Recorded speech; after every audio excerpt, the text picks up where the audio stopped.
So this is the Donetsk Front. At the Donetsk Front, the Russian forces are attacking at Prione, Novomykhailivka, Voleda, Vodian, Novomykhailivka, Boyeda, Georgievka, south of Krasnohorivka, and Ukrainians are counter-attacking at Boyeda and Bobeda.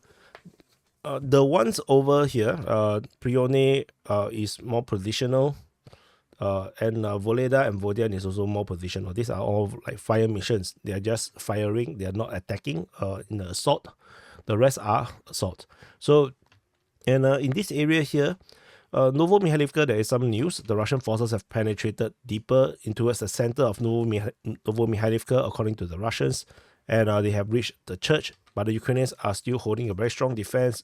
This area here is being attacked or shot through by the Ukrainians. So this is not the kind of firm control. Things, the border will change very easily. We move up north. Ukrainian forces are counter-attacking at Boyeda, I think, or Bobeda. This is going to be very difficult. The Russians have not been able to push out from this area here. Previously, the Russian forces have been, once upon a time, taken Bobeda, and then they have to redraw because the Ukrainians counter-attacked and they cannot hold a position. So now we are seeing a bit of a similarity where this town seems to be really difficult to hold, and the Russian forces fail to really push out of this area here, and the Ukrainians are now putting pressure, particularly from the south. So we will continue to monitor and see what is the situation at Bobeda or Bojeda, and we move on further up north.